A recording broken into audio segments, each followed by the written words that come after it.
Astaghfirullahaladzim alladzi la ilaha illa huwal hayyul qayyum wa atubu ilaih. Apa janji Nabi sallallahu alaihi wasallam untuk orang yang banyak istighfar?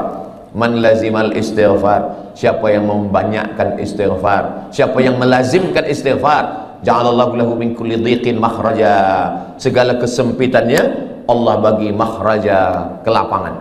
Wa min kulli hammin faraja, segala kesusahannya dibagi Allah kebahagiaan. Wa razaqahu min haitsu la yahtasib, diberi Allah rezeki dari jalan yang tidak disangka-sangka. Semoga kita termasuk orang yang beristighfar insyaallah. Itu janji Nabi. Janji Allah Ta'ala dalam Al-Quran untuk orang yang beristighfar ada 6. Surat Nuh ayat 10 hingga 11. Faqultu astaghfiru rabbakum, perbanyaklah beristighfar kepada Allah. Innahu kana ghaffara, diampunkan Allah dosa. Yursilis samaa'a 'alaikum midrara, diturunkan hujan. Wa yumdidukum bi amwalin, diberikan harta. Wa banin, anak. Wa yaj'al lakum jannatin, diberikan taman-taman surga. Wa yaj'al lakum anhara, diberikan sungai. Makna sungai adalah rezeki yang tak putus. Makna sungai adalah kelapangan hati. Makna sungai adalah anak yang soleh. Makna sungai adalah hati yang lapang. Begitulah Allah memberikan keutamaan istighfar.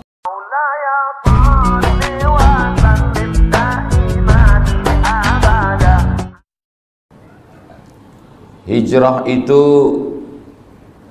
maknanya meninggalkan kota Makkah menuju kota Al-Madinah Al-Munawwarah, hijrah. Tapi kalau hari ini orang mengatakan marilah kita hijrah, kita nak pindah ke mana? Maka kata Nabi SAW, la hijrata ba'dal fath, selepas Makkah itu diselamatkan, Fathu Makkah, dibebaskan daripada penyembahan berhala Lata, Uzza, Manat, Hubal, Jibti, Taghut, Naham, la hijrata ba'dal fath, selepas Fathu Makkah tahun ke-8 maka tak ada lagi hijrah. Jadi kalau ada orang hari ini marilah kita hijrah, ya pagi ini saya hijrah dari Kuala Besut ke Macang, malam tadi tazkirah di Kuala Besut, meninggalkan Kuala Besut, sekarang saya di Macang, hijrah, meninggalkan. Lalu siapa sebenarnya yang hijrah itu? Kata Nabi SAW, al-muhajir, orang yang hijrah adalah man hajara ma nahallahu anhu, orang yang meninggalkan semua yang dilarang Allah Subhanahu wa ta'ala. Itulah orang yang hijrah. Jadi walaupun dia tiap-tiap tahun meninggalkan tahun 1446 tinggal, sekarang 1447, 1447 tahun hadapan kita akan tinggalkan 1448. Sebetulnya dia belum hijrah. Sebab apa? Belum meninggalkan yang dilarang Allah Subhanahu wa ta'ala. Apa lagi yang dilarang Allah? Kita sudah meninggalkan khamar, kita tak ada minum khamar. Kita meninggalkan, maaf, zina, kita tak ada berzina. Kita meninggalkan judi, kita tak ada berjudi. Hasanatul abrar, sayyiatul muqarrabin. Menurut orang biasa-biasa sahaja itu baik, tapi menurut orang yang amat sangat dekat dengan Allah itu perbuatan yang tak baik.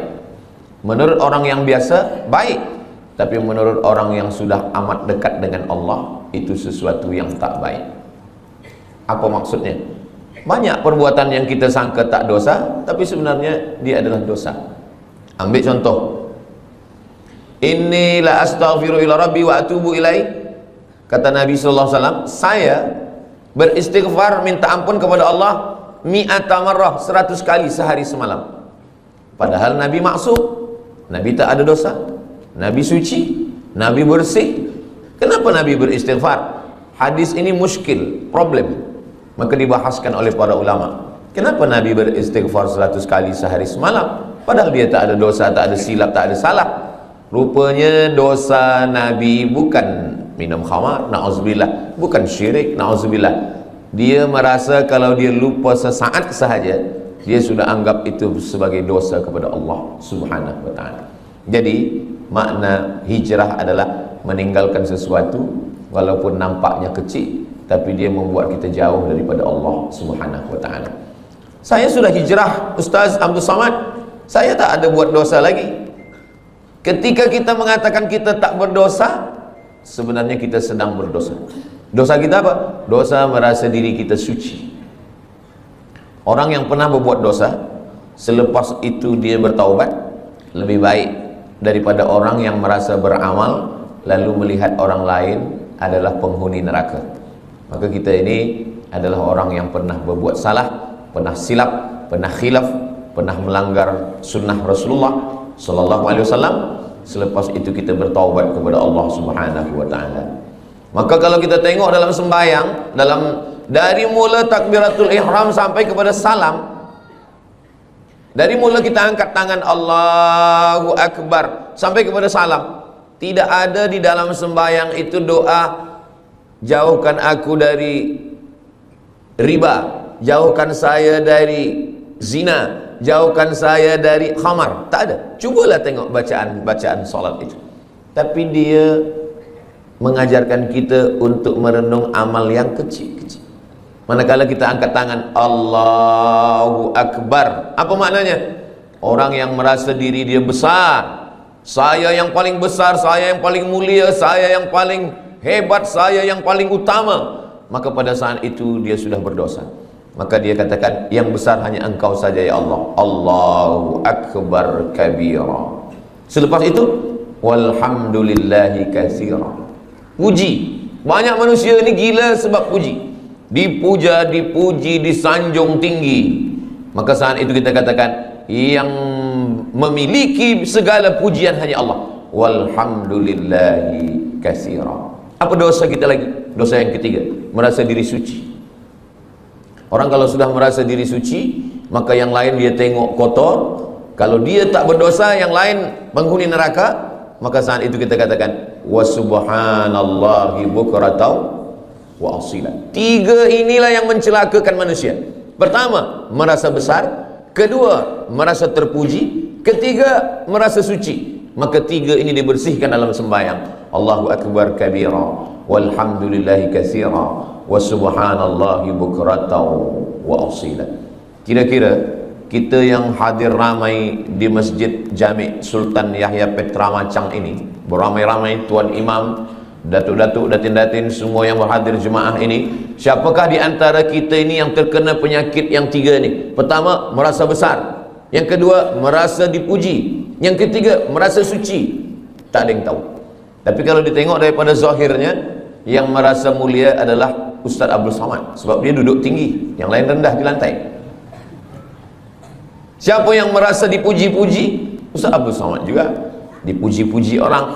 Siapa yang merasa diri dia suci? Saya juga. Mungkin saya merasa diri saya lebih suci daripada orang lain.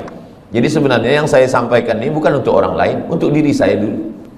Bila saya tunjuk orang, sebenarnya saat itu untuk orang lain satu jari saja, satu telunjuk saja. Yang keempat ini adalah untuk diri sendiri. Jangan engkau merasa diri engkau besar. Allahu Akbar kabira. Jangan engkau puji-puji gila dengan pujian. Walhamdulillahi katsira. Jangan engkau merasa diri engkau suci. Wa subhanallahi bukratan wa asila. Jadi hijrah ini dibagi kepada tiga. Hijrah yang pertama, hijrahnya awam, hijrahnya orang yang paling rendah. Hijrah meninggalkan syirik, hijrah meninggalkan zina, hijrah meninggalkan khamar, hijrah meninggalkan riba, hijrah meninggalkan ghibah. Hijrah nampak. Tapi ada hijrah yang kedua, hijrah meninggalkan takbur. Tak nampak. Kalau khamar, nampak dia minum khamar. Kalau judi, nampak dia main judi. Tapi judi dululah. Dulu orang main judi memang nampak. Sekarang tak nampak. Nampak macam baca Quran, rupa judi online. Judi nampak. Orang yang minum khamar tahu bahwa dia sedang buat dosa. Orang yang berzina tahu bahwa dia sedang buat dosa. Orang yang sedang berjudi tahu bahwa dia sedang buat dosa. Ini hijrah yang rendah sekali. Tapi ada hijrah yang lebih tinggi lagi. Orang yang merasa diri dia sudah beramal, orang yang merasa diri dia paling banyak sedekah, orang yang merasa diri dia paling banyak zikir. Saya yang paling banyak sembahyang sunat, saya yang paling banyak pergi ke Makkah setahun 2 kali, saya yang paling banyak. Makanya ada kitab Talbis Iblis. Iblis itu bila dia tak berhasil mengajak orang minum khamar, bila dia gagal mengajak orang berzina, bila dia gagal mengajak orang syirik, dia masuk dari pintu yang kedua. Apa itu? Dia buat orang merasa beramal. Yang pertama ni banyak orang sukses, banyak orang berhasil.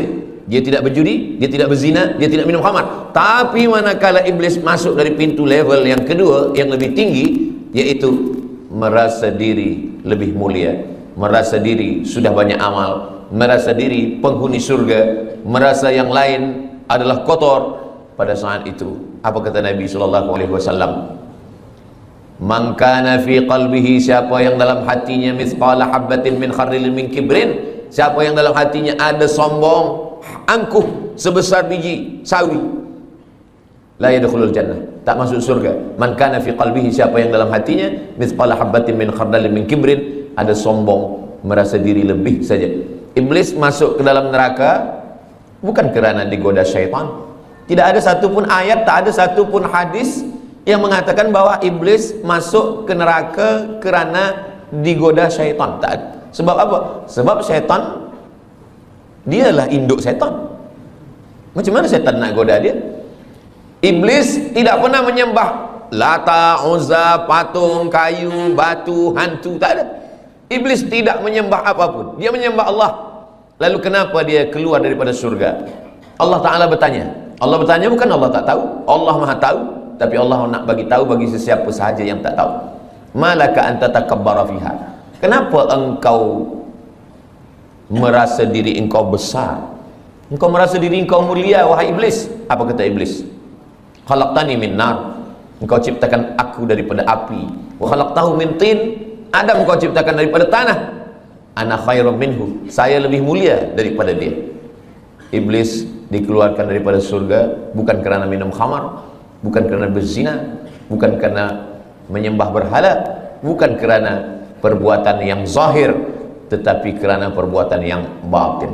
Jadi hijrah kita adalah meninggalkan yang zahir. Selepas itu level yang kedua adalah meninggalkan yang batin. Hasad, dengki, busuk hati, merasa mulia, merasa lebih hebat, merasa banyak amal. Tapi ada yang lebih tinggi lagi, lalai mengingat Allah Subhanahu wa ta'ala. Wala takum minal ghafilin, jangan jadi orang lalai. Itu maka bila kita, semua gerak kita ini mesti cepat balik kepada Allah. Kenapa dalam Islam ni banyak betul doa. Nak makan, Allahumma barik lana fima razaqtana wa qina azabannar.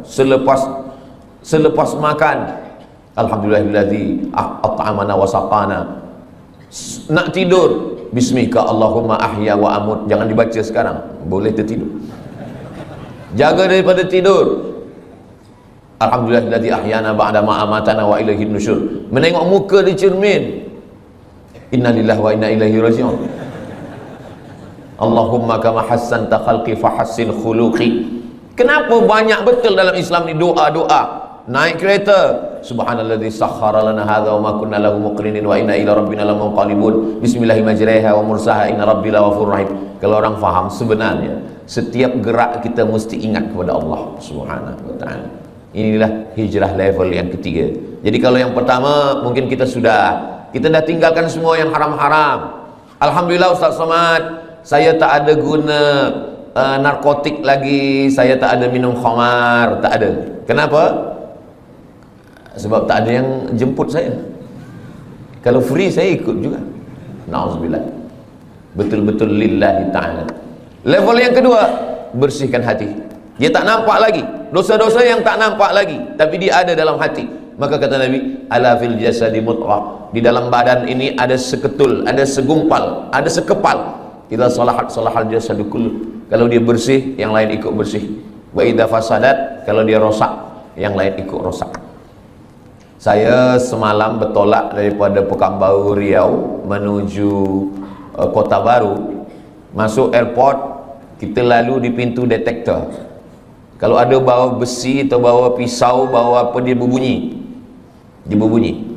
Tak boleh lalu. Ustaz, jangan masuk dulu. Alhamdulillah. Kalaulah ada pintu macam itu juga, orang Jepun buatkan pintu detektor, Tapi dia bukan untuk besi, detektor untuk penyakit takbur. Dipasang di pintu Masjid Jami' Sultan Yahya Petra Macang.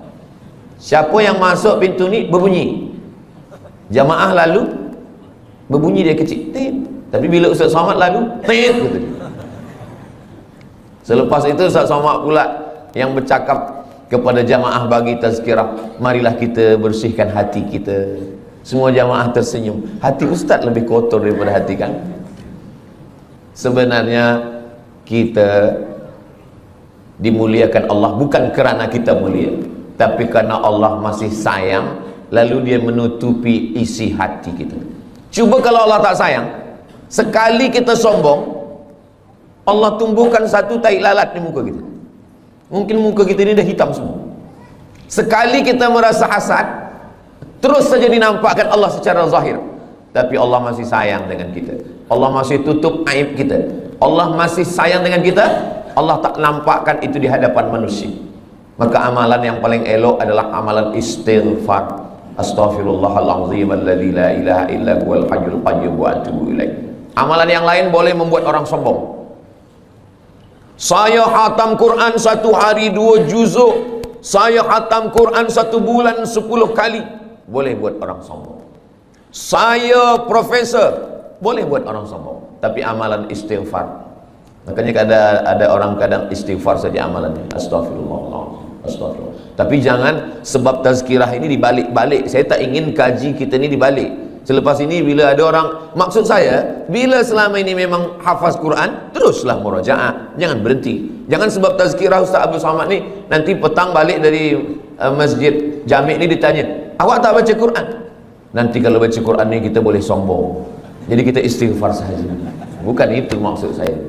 Kita tetap baca Quran, kita tetap hafaz Quran, kita tetap buat-buat baik, sedekah, tapi bersihkan hati kita dengan memperbanyak istighfar.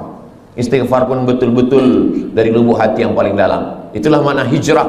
Astaghfirullahalazim alladzi la ilaha illa huwal hayyul qayyum wa atubu ilaih. Sebab setengah orang ada dia nak ingin supaya banyak. Sebab kata tok guru, engkau istighfar 100 kali sehari. Sebab dia nak banyak, maka istighfar ni dia cakap bunyi banyak-banyak hingga bunyinya pun tak nampak lagi. Bila kita dengar dekat entah apa-apa kan, macam makan bubur kacang hijau panas. Kita tidak begitu. Kita sebab ingin banyak bukan berarti cepat, maka kita tetap pelan. Astaghfirullahalazim alladzi la ilaha illa huwal hayyul qayyum wa atubu ilaih. Apa janji Nabi sallallahu alaihi wasallam untuk orang yang banyak istighfar? Man lazimal istighfar, siapa yang membanyakkan istighfar, siapa yang melazimkan istighfar, ja'alallahu lahu min kulli dhiqin makhraja, segala kesempitannya Allah bagi makhraja, kelapangan. Wa min kulli hammin faraja, segala kesusahannya dibagi Allah kebahagiaan. Wa razaqahu min haitsu la yahtasib, diberi Allah rezeki dari jalan yang tidak disangka-sangka. Semoga kita termasuk orang yang beristighfar insyaallah. Itu janji Nabi. Janji Allah Ta'ala dalam Al-Quran untuk orang yang beristighfar ada 6. Surat Nuh ayat 10 hingga 11. Faqultu astaghfiru rabbakum, perbanyaklah beristighfar kepada Allah. Innahu kana ghaffara, diampunkan Allah dosa. Yursilis samaa'a 'alaikum midrara, diturunkan hujan. Wa yumdidukum bi amwalin, diberikan harta. Wa banin, anak. Wa yaj'al lakum jannatin, diberikan taman-taman surga. Wa yaj'al lakum anhara, diberikan sungai. Makna sungai adalah rezeki yang tak putus. Makna sungai adalah kelapangan hati. Makna sungai adalah anak yang soleh. Makna sungai adalah hati yang lapang. Begitulah Allah memberikan keutamaan istighfar. Maka setiap ingat dosa, setiap rasa kita lebih suci, setiap merasa kita lebih mulia, setiap merasa ada hasad dengki, setiap merasa, maka kita katakan astaghfirullahalazim alladzi la ilaha illa huwal hayyul qayyum wa atubu ilaih. Kalau kita tengok nabi-nabi itu, nabi-nabi itu dia tak ada minta. Di dalam 3 kegelapan, gelap malam, gelap laut, gelap perut ikan. Dalam gelap malam 1 gelap, dalam gelap laut 2 gelap, gelap perut ikan 3 gelap. Dan dia tak ada minta, keluarkan aku dari gelap ini, terangkanlah ya Allah. Tak ada. Apa doa? Apa minta dia? La ilaha illa anta subhanaka inni kuntu minaz zalimin. Anak kita pun hafaz. Cuma kadang kita lupa. Bila lampu padam, kita pun terkejut. Padahal kita hafaz. La ilaha illa anta subhanaka inni kuntu minaz zalimin. Banyak orang menghafaz doa. Banyak orang menghafaz doa, tapi setakat menghafaz. Bila kita hanya menghafaz doa dan kita lupa bila peristiwa itu terjadi, maka kita lebih kurang macam burung yang boleh bercakap. Burung bila diajar dia bercakap, good morning, good morning, good morning. Pukul 5 petang pun bila kita datang, good morning juga dia kata. Sebab apa? Sebab dia menghafaz saja. Banyak orang menghafaz doa, tapi dia tidak berdoa. Banyak orang menghafaz zikir, tapi sebenarnya dia tidak berzikir. Maka makna zikir itu adalah mulut menyebut, hati mengingat, fikiran dengan penuh kesedaran. Mulut menyebut subhanallah, walhamdulillah, la ilaha illallah, wallahu akbar, afdalu dzikri fa'lam annahu la ilaha illallah. Lalu kemudian hati mengingat. Kalau mulut menyebut berbunyi, bersuara, lidah bergerak, tapi ketika hati tak ada bunyi, tak ada suara. Makanya kalau ada seseorang diam saja, itu dia sedang mengingat. Bila kita tanya, awak ingat siapa? Bini saya. Alhamdulillah, asal jangan bini orang, na'udzubillah. Allah Subhanahu wa taala ajarkan kita ini semua supaya apa? Supaya kita hijrah. Hijrah daripada lalai kepada zikir. Hijrah daripada syirik kepada tauhid. Hijrah daripada maksiat kepada taat. Maksiatnya ada yang zahir, maksiat ada yang batin, dan maksiat ada yang paling halus sekali adalah lalai. Kenapalah Allah bagi saya sakit, Ustaz Abdul Samad? Padahal saya ni kalau sihat, saya boleh membina masjid. Kalau sihat, saya boleh menolong anak yatim. Saya ni baik kalau sihat, tapi kenapa saya sakit? Kalau kamu sihat, kamu bersama nikmat Allah. Tapi kalau kamu sakit, kamu bersama Allah. Orang kalau sedang sihat, dia bersama nikmat Allah. Tapi kalau sedang sakit, dia sedang bersama dengan Allah. Allah ingin antara dia dengan hambanya tidak lagi ada penghalang. Nikmat pun boleh menjadi penghalang. Makanya Nabi Muhammad SAW, apa kata Allah Ta'ala? Yas'alunaka 'anil khamri wal maisir. Kalau mereka bertanya kepada engkau tentang khamar dan judi, qul, katakan ya Muhammad SAW, yas'alunaka 'anil ahillah. Kalau mereka bertanya kepada engkau tentang anak bulan, bulan hilal, bulan sabit, qul, katakan ya Muhammad SAW, yas'alunaka madza yunfiqun. Kalau mereka bertanya kepadamu tentang apa yang disedekahkan, qul, katakan ya Muhammad SAW. Tapi bila tentang zikir, wa idza sa'alaka ibadi anni, kalau hambaku bertanya kepada engkau tentang aku, tak ada Allah mengatakan katakan ya Muhammad, tidak. Tapi Allah terus saja berkata, wa idza sa'alaka ibadi anni fa inni qarib, aku dekat. Apa kata ahli tafsir? Allah ingin supaya antara kita dengan Allah tak ada sempadan, tak ada perantara, tak ada penghalang, tak ada apapun, supaya kita ingat kepada Allah. Jadi kalau kita dah buat baik, kita dah hijrah, kita dah taubat, tapi kita tetap juga dibagi Allah sakit, sebenarnya Allah ingin supaya kita sujud lebih lama, supaya kita mulut lebih banyak berzikir, supaya kita berdoa tangannya mengangkat ke atas, supaya kita melelehkan air mata. Orang kalau hidupnya senang, kenyang, tenang, biasa doa biasa-biasa saja. Tapi kalau dia sedang susah, payah, maka doanya lebih khusyuk. Orang kalau hidupnya senang, tenang, kenyang, doa biasa saja. Kadang doa pun tangan di atas kaki. Kalau ada orang berdoa tangan di atas kaki, itu sama maknanya nak bagi-bagilah, ketidak pun tak apa. Tapi kalau Nabi, cubalah tengok macam mana Nabi berdoa malam perang Badar. Nabi pada malam perang Badar, tarikh 2 hari bulan Ramadan, pada saat itu Allah 17 Ramadan, Yaumal Furqan, Yaumal Taqal Jam'an, 17 Ramadan. Nabi SAW pada tahun kedua, kena 2 hijrah, Nabi SAW mengangkat kedua tangannya. Dan ketika itu Nabi meletakkan surbannya di bahunya, datang angin kencang, jatuh. Biasa orang kalau surbannya jatuh, dia angkat surban dulu. Tapi Nabi tetap. Datang Sayyidina Abu Bakar Siddiq, hasbuka ya Rasulullah, cukuplah itu ya Rasulullah. Nabi tetap juga berdoa kepada Allah Subhanahu wa ta'ala. Jadi hijrah ini betul-betul kita hijrah, bukan setakat pindah dari tahun 1446, tapi kita pindah kepada tahun 1447, meninggalkan semua yang dilarang Allah Subhanahu wa ta'ala. Hijrah. Tajuk kita kajian duha ni 2. Pertama, hijrah. Yang kedua, menuju ridha Allah. Hijrah daripada maksiat kepada taat, hijrah daripada lalai kepada zikir, hijrah daripada bakhil menuju kepada sedekah. Alhamdulillah Ustaz Somad, dulu suami saya ni orangnya bakhil, tapi selepas 1447 ini, selepas dia mengaji duha dengan Ustaz Abdul Somad, sekarang dia sudah baik. Dulu semasa dia bakhil, kalau ada orang membina masjid, buat tahfiz Quran, dia bagi RM1 saja. Sekarang RM1 1 sen. Merubahlah agak banyak sikit. Nabi SAW mengatakan, yatsba'ul mayyita salasun, yang mengiringi mayat jenazah orang mati tak banyak. Walaupun Ustaz Abdul Somad mati, ramai jamaah datang, tapi sebenarnya 3 saja. Yang pertama, mal, harta, kereta, motosikal, semua ikut mengiring, tapi sampai ke tempat parking saja. Yang kedua, ahluhu, isteri, anak, menantu, kawan, sahabat, jiran, semua ikut mengiring, tapi hanya sampai ke tepi liang lahat saja. Yarji'usnani, yang 2 ni balik ke rumah. Wa yabqa wahidun, yang kekal, yang tinggal hanya 1. Wa amaluhu amal. Dan di antara amal yang banyak ini, ada haji, ada umrah, ada zikir, ada hafaz Quran, ada baca Quran. Di antara 3 amal-amal yang banyak pun, di antara amal itu, orang-orang mati itu kalau ditanya dia, wahai mayat-mayat, wahai jenazah-jenazah, wahai orang mati, maukah kamu hidup lagi? Dalam Al-Quran Allah Ta'ala bercerita khas untuk itu.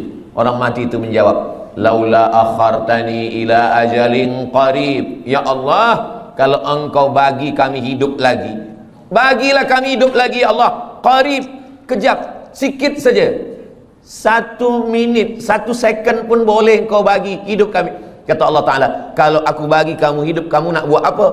Mereka tak ada cakap kami nak buat haji, tak ada. Kami nak buat umrah, tak ada. Kami nak buat sembahyang, tak ada. Lalu Allah tanya, kamu nak buat apa kalau aku bagi hidup?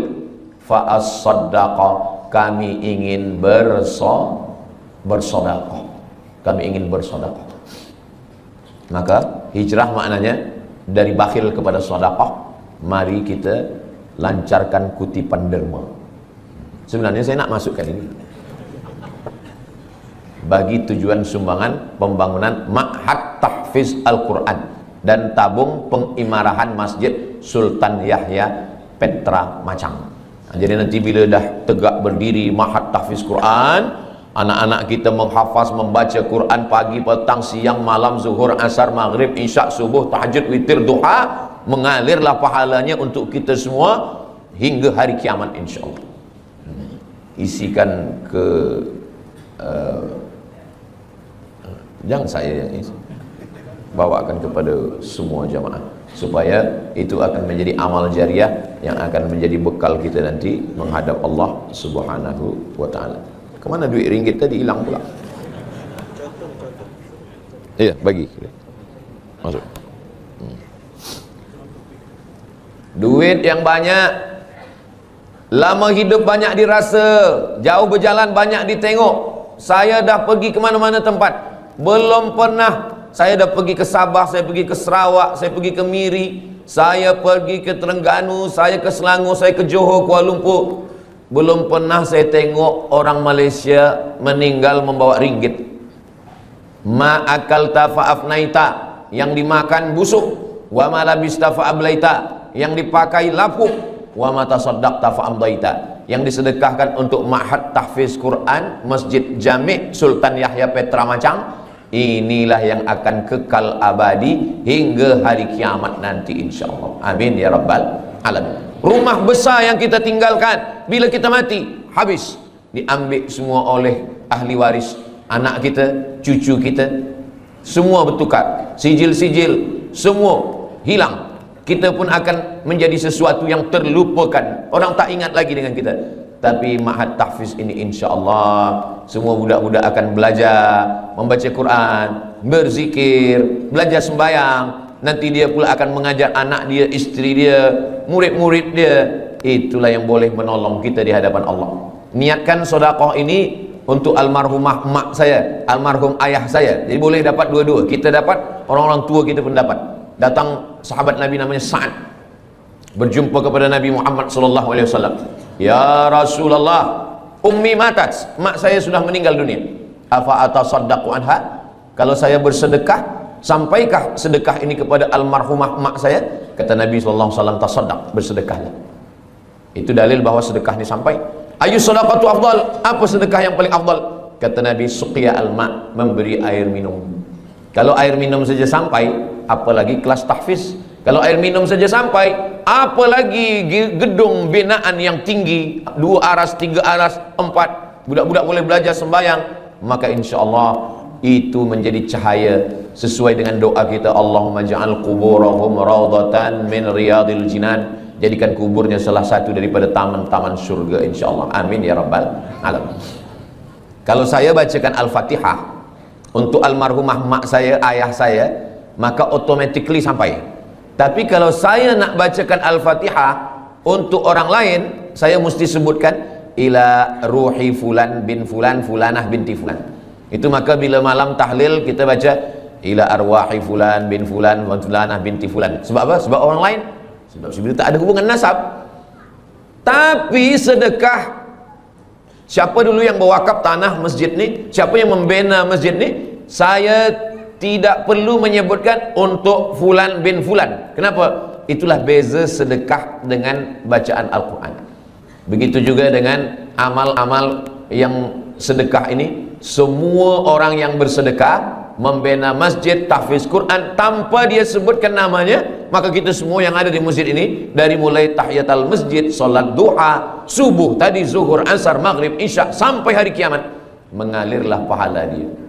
Sebenarnya kalau kita pikir-pikir, kita ini lebih lama di atas tanah atau di dalam tanah? Imam Syafi'i lahirnya di Gaza. Gaza sekarang, Gaza. Mudah-mudahan Allah menolong saudara kita di Gaza. Imam Syafi'i lahir di Gaza tahun 150. Meninggalnya di Mesir, di Kahirah tahun 204. Lahir 150, meninggal 204. Jadi kalau begitu Imam Syafi'i di atas tanah ini berapa lama?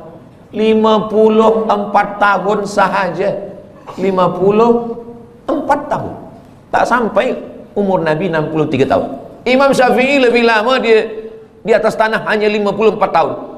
Imam Syafi'i meninggal tahun 204. Hari ini sudah 1447. Maknanya Imam Syafi'i di dalam tanah, di alam barzah, sudah lebih 1200 tahun. Tapi Imam Syafi'i amal dia tak putus. Malaysia, Patani, Brunei Darussalam, Moro Filipina, Indonesia, Yaman, Mesir, Iraq, Jordan, semua bermazhab Syafi'i. Jadi kalau kita tengok jam, itu setiap detik, itu setiap second, itu orang menyebut Syafi'i, Syafi'i, Syafi'i, Syafi'i, Syafi'i, Syafi'i. Dari mana kita tahu sembahyang? Dari perukunan Melayu. Perukunan Melayu itu diambil daripada mana? Dari kitab Sabilal Muhtadin, Syekh Muhammad Arsyad Al-Banjari. Sabilal Muhtadin diambil daripada mana? Dari kitab-kitab fiqh mazhab Syafi'i. Kitab fiqh mazhab Syafi'i yang paling kecil, Matan Taqrib.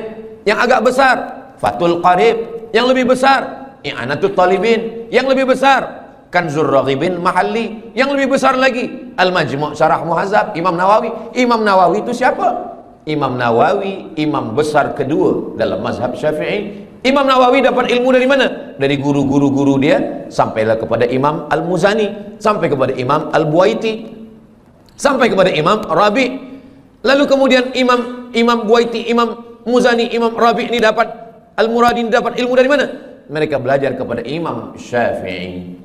Tadi saya sarapan makan pagi di hotel.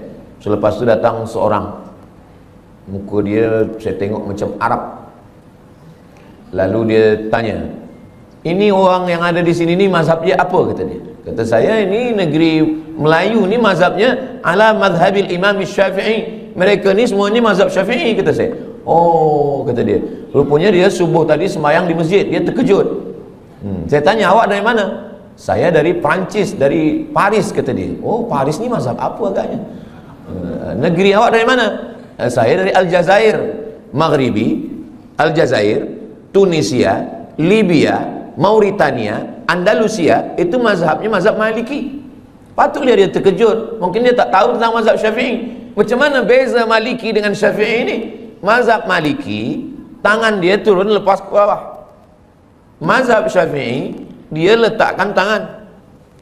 Maliki lepas ke bawah. Mazhab Maliki tak ada baca bismillah, terus saja alhamdulillah. Allahu Akbar. Alhamdulillahi Rabbil Alamin. Oh, kalau begitu Makkah Madinah itu Maliki? Tak, itu Hambali. Hambali ada bismillah, tapi kecil aja. Alhamdulillahi Rabbil Alamin. Sedangkan mazhab Syafi'i, bismillah dia jahar. Bismillahirrahmanirrahim. Subuhnya mazhab Syafi'i berkunut selepas rukuk.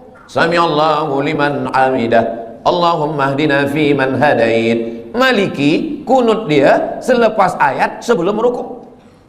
Qul huwallahu ahadunillahus samadu lam yalid wa lam yulad wa lam yakul lahu kufuwan ahad. Kunut dia tak berbunyi. Mazhab Syafi'i kunut dia setengah berbunyi, setengah sir. Mazhab Maliki kunut dia tak berbunyi semua. Mazhab Hambali tak berkunut. Kalau suami saya Ustaz Abdul Somad, dia tak berbunyi, tak berkunut dan tak sembahyang. Itu mazhab Abu Lahab lah. Saya ingin nak sampaikan, walaupun Imam Syafi'i duduk atas dunia ni 54 tahun, tapi amal dia 1200 tahun sampai hari kiamat. Orang masih tetap waqala al-Imam Syafi'i, waqala al-Imam Muhammad bin Idris Asy-Syafi'i. Kita, apa yang boleh kita tinggalkan? Meninggal kita hari ini, esok orang dah lupa dengan kita. Kita hidup sekarang, 3 hari kita tak isi status di FB, orang dah lupa dengan kita. Itu maka lepas program ini nanti kita status. Supaya apa?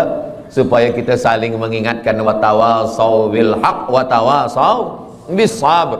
Saya cuma nak mengingatkan bahawa imam-imam yang mulia-mulia itu, mereka sudah meninggalkan amal. Kita, apa yang nak kita tinggalkan? Inilah yang kita nak tinggalkan. Ma'had Tahfiz Quran Masjid Jami' Sultan Yahya Petra Macang. Kalau nanti tegaklah binaan Tahfiz Quran ini, Ustaz Abdul Somad balik ke Pekanbaru Riau.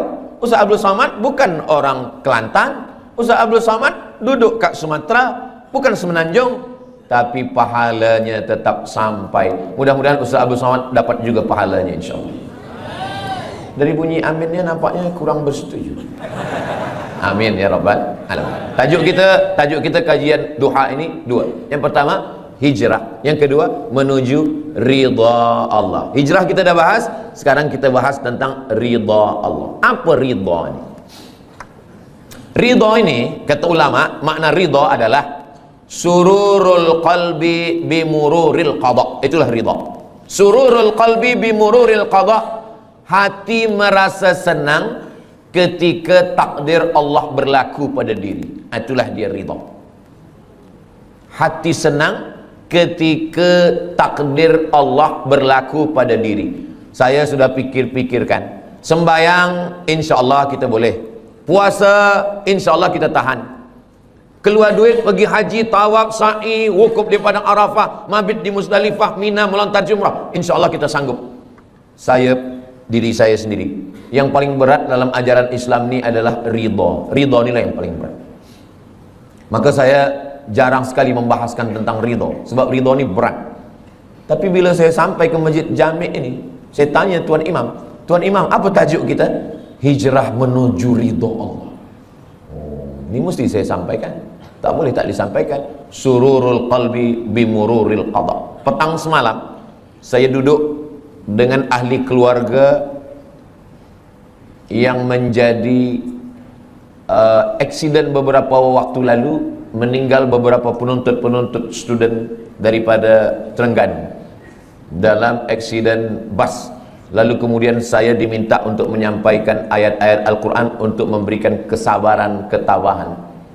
Saya bila menyampaikan itu, yang terpikir dalam hati dan pikiran saya, Ustaz Somad suruh orang sabar bacakan ayat, tapi yang meninggal ni anak orang lain. Macam mana kalau anak Ustaz yang kena? Mungkin kalau anak saya yang berlaku pada anak saya, ahli keluarga saya, mungkin ayat itu pun hilang, hadis-hadis itu pun terbang. Tapi itulah Allah Subhanahu wa ta'ala. Maka dia suruh ketika orang lain yang kena musibah, kita yang memberikan kesabaran. Ketika ada dua orang perempuan, seorang perempuan ni anak dia meninggal, datanglah jiran dia mengatakan, sabar, engkau sayang pada anak engkau, Allah lebih sayang. Allah pinjamkan anak itu kepada engkau setahun, 2 tahun, lepas tu dia ambil. Sabar ya, sabar. Lalu jiran dia ni pun sabar. Rupanya tak lama selepas itu anak dia pula meninggal. Menangis dia lebih kuat lagi. Rupanya kita ni paling senang adalah menasihati orang lain. Tapi bila kita yang terkena, suatu ketika Nabi lalu dikubur. Masa Nabi dilalu dikubur tu, rupanya ada seorang perempuan sedang berziarah di kubur anaknya. Kata Nabi, sabar. Sabar ya, kata Nabi. Dia marah. Apa kata dia? Alaika anni innaka lam tusab bi musibati. Pergi engkau sana, jangan suruh saya sabar. Engkau mengatakan suruh sabar-sabar tu sebab engkau tak kena musibah macam saya. Pergi sana. Selepas itu orang bagi tahu dia, kamu tahu tak siapa yang kamu halau tadi? Tidak, itu Nabi. Oh. Lepas itu dia pun pergi jumpa Nabi SAW. Ya Rasulullah, maafkan saya. Saya tadi memang tersilap, terlupa, saking susahnya hati saya, saking kan sedihnya hati saya, anak saya meninggal, maka saya halau engkau ya Rasulullah. Kata dia, sekarang saya dah sabar ya Rasulullah. Apa kata Nabi? Innamas sabru fi sadmatil ula. Sabar itu pada pukulan yang pertama. Pada saat kita terpukul yang pertama, disitulah nampak mana yang ridha, mana yang tidak. Mudah-mudahan kita dibagikan Allah keridhaan insyaAllah. Ustaz, pernahkah mengalami musibah? Ya, saya ikut exam untuk menjadi pensyarah. Dari mula bawah saya dah ikut. Dia tanya mana sijil BA, nih sijil BA daripada Azhar. Mana sijil master, nih sijil master daripada Darul Hadis Al-Hasaniyah Maghribi. Berapa tulis dulu tesis, nih saya tulis Rijalul Muwatta' wa Sahihain alladzina dha'afuhumun Nasa'i fi kitabid du'afa wal matrukin jam'an wa dirasatan. Nih, selepas itu semua dah okey, selepas itu temu bual. Dia tanya, awak baru balik dari Maghribi? Ya. Nak jadi pensyarah? Ya. Dah berapa lama mengajar? Belum ada, sebab baru balik lagi. Tinggal berdua saja. Yang akan menjadi pensyarah ni seorang saja, dan kami berdua. Saya berharap, ya Allah, sayalah yang jadi pensyarah ni ya Allah. Tolonglah ya Allah. Kalau saya jadi pensyarah ni, saya nak tolong mak saya nak senangkan dia, saya nak bawa dia ke Mekah, saya nak balas budi baik dia. Tolonglah ya Allah. Rupanya takdir berkata lain. Kawan saya kirim, masa tu belum ada WhatsApp lagi, kirim SMS, Abdul Somad, engkau tidak lolos menjadi pensyarah. Saya turun, rasa-rasa tanah tu lembut macam dodol, rasa-rasa tanah tu macam berlumpur, lunak dipijak. Begitulah rupanya. Jadi saya pun menyampaikan sururul qalbi bimururil qadha ini kata ulama, bukan kata saya. Kalau kata saya, memang berat menjalani ridha, menerima takdir Allah SWT. Seorang pemuda datang, saya dah doakan lama supaya berjodoh menikah dengan dia dalam tahajud saya, ya Allah. Tiba-tiba saja datang jemputan, barakallahu lakuma wa baraka alaikuma wa jama'a bainakuma fi khair. Macam mana ni Ustaz Abdul Somad? Tentu saya nak kuatkan hati dia. Kuatkan hati kamu. Bunga bukan setangkai, kumbang bukan seekor. Patah tumbuh hilang berganti, hilang satu tumbuh seribu. Oh, dia boleh kuat. Saya kuat Ustaz. Tiba balik di rumah, meleleh air mata, hancur berkeping. Saya nasihatkan kepada pemuda-pemuda belia-belia, maka lapangkan hati, pandang jauh dunia. Dunia ini, jangan menjadi pemuda belia berkata, engkaulah perempuan satu-satunya. Itu bohong, dusta. Begitu banyak perempuan. Saya saja, saya yang udah tua macam ini, yang umur sudah 48 tahun, lahir 18 hari bulan Mei 1977, udah tua, kurus, hitam. Cobalah tengok di komen-komen Instagram, di YouTube tuh, masih ada orang tulis, Ustaz Abdul Somad, jadikan saya yang kedua ya. Saya nak bagi tahu supaya dunia ini bukan sempit betul. Dunia ini sebenarnya lapang. Lalu yang membuat dunia ini sempit siapa? Kita sendirilah yang membuat dunia ini sempit.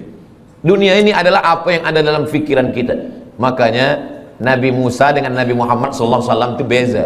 Kalau Nabi Musa itu dia berdoa, Rabbi syrahli sadri, lapangkan dadaku, wa yassirli amri, mudahkan urusanku, wahlul uqdatan min lisani, lancarkan lisanku, yafqahu qauli, supaya orang faham apa yang aku sampaikan. Tapi Sayyidina Muhammad SAW, dia belum berdoa Allah dah bagi. Apa kata Allah? Alam nashrah laka sadrak, sudah aku lapangkan dadamu. Maka saya dua-dua ini saya pakai, Rabbi syrah li sadri wa yassir li amri wahlul 'uqdatam min lisani yafqahu qawli. Tapi yang untuk Nabi Muhammad pun saya baca juga, alam nashrah laka sadrak wa wada'na anka wizrak alladhi anqadha dhahrak wa rafa'na laka dhikrak. Dua kali Allah ulang, fa inna ma'al usri yusra. Sekali lagi, inna ma'al usri yusra. Kenapa diulang dua kali? Kata ahli tafsir, at-tikrar lit-taukid. At-tikrar diulang-ulang itu lit-taukid, untuk menekankan makna. Esok kabar-kabarnya Ustaz Somad datang ke Masjid Jami' Sultan Yahya Petra Macang. Betul. Tapi dia ragu, dia tanya lagi, betul kah Ustaz Somad? Betul, betul, betul. Dia ragu, dia tanya 3 kali, betul kah Ustaz Somad esok datang? Wallahi, tallahi, billahi, dia datang. Rupanya betul-betul datang. Jadi pengulangan itu maka diulang Allah. Fabi ayyi ala'i rabbikuma tukadziban. Kenapa kamu masih mendustakan lagi nikmat Allah Subhanahu wa taala? Nah, macam mana kita boleh mencapai sururul qalbi bimururil qada? Ustaz Abdul Somad nak bahaskan tentang hati senang menerima takdir. Dia pun dulu waktu menerima takdir itu dia risau, dia gelisah, dia susah. Kita semasa senang banyak kawan, semasa gelap banyak sahabat, tapi bila kita susah, kita sedang dipertemukan dengan teman sejati. Orang yang senang ketawa banyak kawan, tapi kalau kita sedang susah, disitulah kita punya sahabat yang baik. Ketika Nabi dikejar dalam peristiwa hijrah, siapa sahabat-sahabat yang paling dekat? Sayyidina Abu Bakar Siddiq, Sayyidina Ali bin Abi Talib. Maka kalau kita ingin ridha kepada takdir Allah, jangan bersendirian. Man syadda finnar, siapa yang sendiri-sendiri masuk neraka. Alaikum bil jamaah, maka hendaklah kita berjamaah. Masalul mukminin kamasalil asjar. Orang beriman ini macam pokok kayu. Pokok kayu kalau dia sebatang, datang angin kencang patah. Tapi kalau pokok kayu ini ramai, pokok kayu yang ramai, datang angin dari sini, ditolong kayu yang ini. Datang angin dari sini, ditolong kayu sini. Maka kita bersama-sama berjamaah, jangan bersendirian. Sembahyang berjamaah. Ini kadang pemuda belia ni sekarang bila kita tanya, kenapa awak tak pernah datang ke Masjid Jami'? Saya tengok tak pernah ke surau. Kenapa tak sembahyang berjamaah? Saya nak jaga hati saya supaya jangan riak. Ini kerja setan. Kata setan, awak jangan sembahyang ke masjid. Nanti bila sembahyang ke masjid, hati awak riak, dipuji orang, ditengok orang, diambil gambar orang. Jadi awak baik sembahyang di kamar, di bilik. Nanti bila dia sembahyang di bilik, apa kata setan? Kalau awak sembahyang, awak merasa sudah beribadah. Jadi yang paling elok jangan sembahyang. Alladzi yuwaswisu fi sudurin nas minal jinnati wan nas. Yang berbisik ini dua. Yang pertama jinnati, yang kedua nas. Kalau yang berbisik ini jinnati, senang kita nak halau dia. Allahu la ilaha illa huwal hayyul qayyum. Tapi kalau yang berbisik ini nas, kita halau dia dengan ayat kursi, dia hafaz Yasin. Maka berjamaah supaya kita senang menerima takdir Allah berjamaah. Bila kita lupa, bila kita silap, bila kita khilaf, bila kita selalai, ada orang lain yang ingatkan kita. Yang kedua, wasta'inu bis sabri. Sabri maknanya menahan. Sabri maknanya imsak. Sabri maknanya saum. Makanya bulan Ramadan itu disebut dengan fasum saumas sabri. Sabri menahan. Tahan tangan, jangan pukul-pukul pipi. Sebab dulu orang kafir musyrik jahiliyah bila ada keluarga dia mati dia potong. Rupanya sekarang ni saya tengok ada video, ada satu suku di Afrika ke di mana, bila ada keluarga yang mati, kita mesti sedih seperti mati. Maka bila ada keluarga yang mati, jari ini mesti dipotong. Iya kalau yang mati satu, kalau 10? Dalam Islam kita diajarkan untuk menahan. Tahan pipi, jangan dipukul. Tahan tangan, jangan menarik. Sebab dulu bila ada orang meninggal, menarik-narik rambut, mencakar-cakar muka. Syukur kalau yang ditarik rambut dia. Kalau rambut orang lain, wasaqal juyub, mengkoyak-koyak baju, jangan sampai. Maka kita tahan tangan. Lisan, mulut, kenapa ayah saya, kenapa mak saya, kenapa istri saya, kenapa suami saya, tahan mulut. Maka mulut istirja, inna lillah wa inna ilaihi raji'un. Hati berzikir, la ilaha illallah, subhanallah, walhamdulillah, wa la ilaha illallah, wallahu akbar. Lalu kemudian bisabri, menahan. Tapi ada yang tak boleh ditahan. Air mata tak boleh ditahan. Air mata meleleh. Meninggal anak Nabi umur 18 bulan, anak lelaki. Nabi tak ada anak lelaki. Qasim meninggal, Sayyidina Abdullah meninggal, Zainab meninggal, Ruqayyah meninggal, Ummu Kulthum meninggal. 3 anak perempuan meninggal. Sayyidatuna Fatimah meninggal 6 bulan selepas Nabi meninggal. Abdullah meninggal, Al-Qasim pun meninggal. Tiba senangnya hati Nabi, lahir anak lelaki dari perempuan dari Mesir, namanya Maria Al-Qibtiyah, umur 18 bulan meninggal. Siapa yang punya anak 18 bulan, sedang comel-comelnya, sedang elok-eloknya, sedang sayang-sayangnya, meninggal, menangis Nabi. Datang sahabat bertanya, ama tarda ya Rasulullah, apakah engkau tidak ridha ya Rasulullah? Kata Nabi, saya ridha. Kalau engkau ridha, kenapa menangis? Kata Nabi, ini air mata kasih sayang. Itu maka menangis boleh. Ada perempuan menangis, lalu kemudian Abu Bakar marah, jangan menangis, kata Abu Bakar. Kata Nabi SAW, kata Umar, jangan menangis, kata Umar. Kata Nabi SAW, da'hunna ya Umar, biarkan mereka. Yang tak boleh itu meratap, yang tak boleh itu meraung. Adapun melelehkan air mata, maka itu adalah air mata kasih sayang. Bahkan Nabi ketika menguburkan sahabat namanya Utsman bin Maz'un, Nabi turun ke liang lahatnya, Nabi pegang jenazahnya, dan air mata Nabi meleleh hingga sampai kepada janggut Nabi. Kalau air mata sampai kepada janggut, itu bukan setetes 2 tetes, tapi banyak. Itu menunjukkan air mata kasih sayang Nabi Muhammad sallallahu alaihi wasallam. Bila nanti jamaah yang ada di Macang mendapatkan berita Ustaz Abdul Somad meninggal, jangan datang ke Riau, jangan datang ke Pekanbaru, jangan datang melawat menengok jenazah saya. Kenapa macam tu Ustaz? Sebab tangan saya tak boleh menghapus air mata.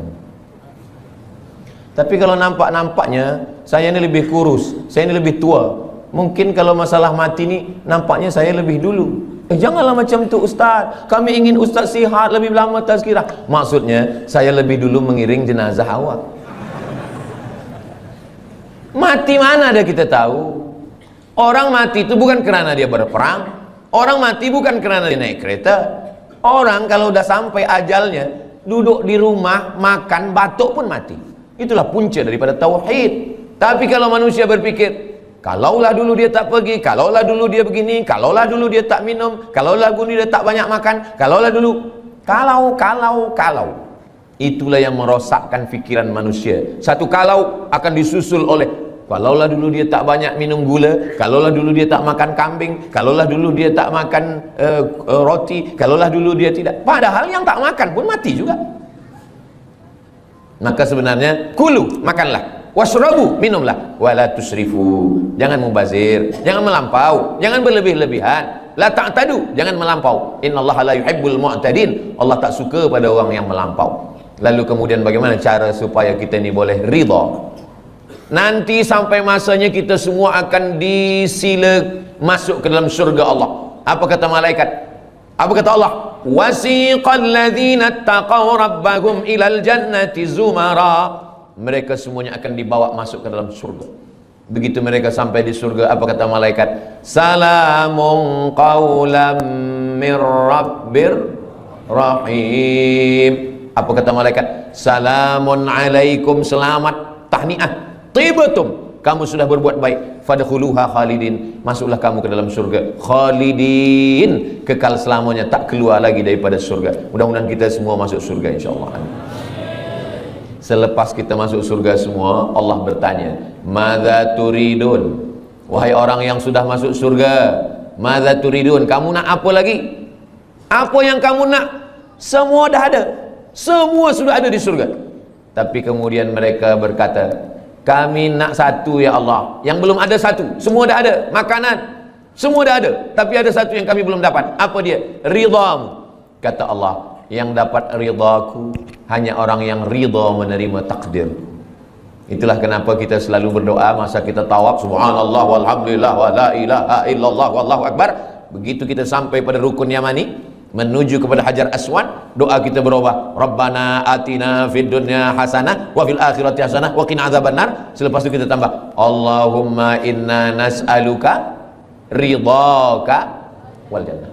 Jangan minta surga. Kenapa? Sebab semua umat Nabi Muhammad SAW masuk surga, tapi mintalah ridha. Masuk surga belum tentu dapat ridha, tapi kalau dapat ridha pasti dapat surga. Wala saufa yu'tika rabbuka fatarda. Mudah-mudahan yang menyampaikan, yang mendengar, semuanya mendapatkan ridha dan mendapatkan surga Allah Subhanahu wa taala. Itulah tajuk yang saya sampaikan pagi ini. Kajian duha kita adalah hijrah menuju ridha Allah Subhanahu wa taala. Mudah-mudahan apa yang saya sampaikan ini menjadi amal jariah buat kita semua. Kita sampaikan kepada kawan sahabat jamaah semua, dan kita semuanya hijrah, dan kita semuanya mendapatkan ridha Allah Subhanahu wa taala. Amin ya rabbal alamin. Banyak cakap saya, kata-kata yang tak berkenan di hati, menyinggung perasaan. Saya Al-Faqir Abdul Samad, hamba Allah yang dhaif. Mohon maaf atas segala silap, khilaf dan salah. Terima kasih segala perhatian. Saya tutup dengan pantun penutup, menangkap puyuh di Bukit Selasih. Thank you dan terima kasih. Wassalamualaikum warahmatullahi wabarakatuh.